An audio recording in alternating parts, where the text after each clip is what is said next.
rupture du jeûne entre amis, c'est Gana Gueye qui invite. Bienvenue à tous les amis sur Afrique Sport pour ce nouveau numéro du Zapping. Un tour du net, oui les amis, pour vous faire part de l'actualité de vos joueurs préférés, leurs actus dans et en dehors du terrain. Ça se passe ici et maintenant. Et nous allons commencer avec Gana Gueye. Alors qu'en France, la polémique autour du Ramadan enflamme. En Angleterre, le sujet ne fait pas du tout débat. Et ça a eu le don quand même d'être magnifié par les acteurs eux-mêmes. Et actuellement joueur d'Everton, le Sénégalais Idrissa Gana Gueye a eu des moments de partage avec ses amis footballeurs, dont un certain Presnel Kimpembe.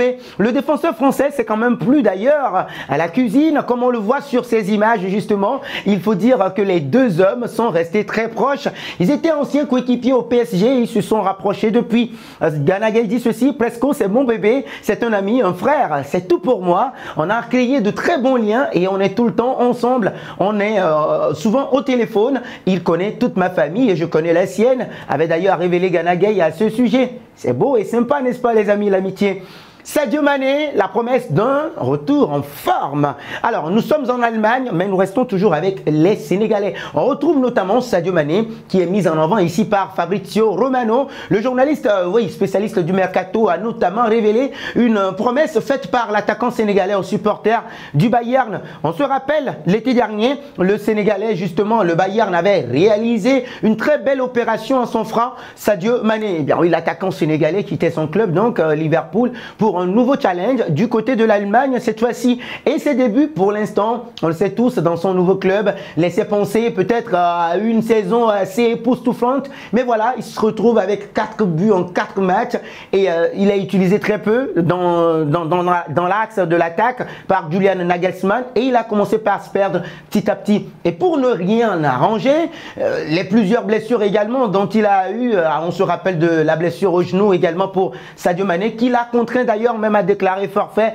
pour la Coupe du Monde et la Ligue des Champions, en tout cas pour le match aller face au PSG. Sadio Mané a du mal à retrouver son rythme et l'arrivée également de Thomas Tuchel n'a pour le moment pas encore permis de le libérer. Donc mardi dernier en zone mixte, un journaliste allemand a titillé l'ancien de Southampton en lui demandant quand est-ce qu'on va retrouver le meilleur des Reds de Liverpool. La réponse de l'intéressé: très prochainement. Bah oui, je vous le promets, le message, il est passé. Jour de Classico, les amis. Nous sommes en Espagne. Vous le savez, ce soir, c'est le Classico. Le Real Madrid se déplace en Catalogne et les hommes de Carlo Ancelotti sont bien arrivés, comme le montre la page justement officielle du club merengue, où on voit notamment les joueurs descendre de l'avion, mine concentrée et bien fixée sur l'objectif. C'est très important. Les 3 derniers Classicos ont tourné à l'avantage du Barça de Xavi Hernandez. Et oui, le Real Madrid sera revanchard ce mercredi. Les hommes de Carlo Ancelotti ont déjà concédé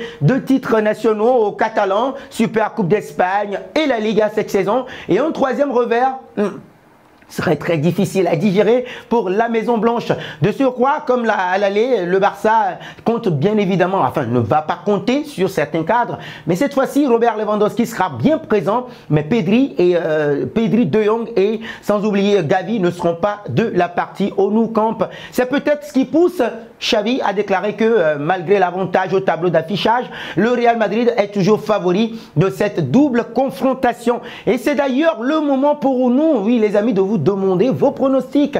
Qui va remporter ce Classico selon vous? Vos réactions seront très attendues en commentaire. Racisme, Mario Balotelli et Kylian Mbappé condamnent. Et nous sommes en Italie. Ici, on retrouve Mario Balotelli. Ce dernier est en colère. Et quand il est en colère, les amis, il ne s'en cache du tout pas. Il a d'ailleurs notamment partagé cette vidéo. Eh bien, c'est ce que vous entendez justement. Ce sont des cris de singe à l'endroit de Romelu Lukaku. Et une fois encore, on a envie de dire en Italie. Ces cris racistes, c'est mardi dernier lors de la demi-finale de Coupe d'Italie entre l'Inter et la Juventus.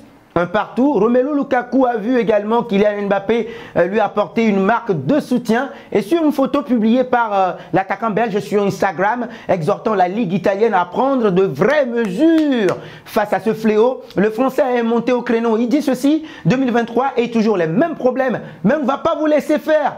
All against racisme, a récemment commenté l'attaquant du PSG en story. Alors les amis, dans la foulée de l'Euro 2021, Kylian Mbappé avait lui aussi été visé par de nombreuses insultes racistes sur les réseaux sociaux et bouleversé par ça, il avait entre-temps pensé à se retirer des Bleus à l'époque face à ce manque de soutien de la 3F. Nous revenons avec Fabrizio Romano qui nous fait savoir que Naby Keita va devoir quitter Liverpool. L'aventure du Guinéen à Liverpool serait terminée selon lui et le milieu de terrain de Liverpool devrait quitter le club sur un transfert libre selon un tweet de l'expert en transfert de football Fabrizio Romano. Mais la décision aurait été prise depuis novembre dernier et il n'y a pas eu de changement dans le plan pour Keita et son compère du milieu de terrain Alex Oxlade-Chamberlain. Naby Keita a eu du mal quand même à s'imposer comme titulaire à Liverpool depuis son arrivée en provenance du RB Leipzig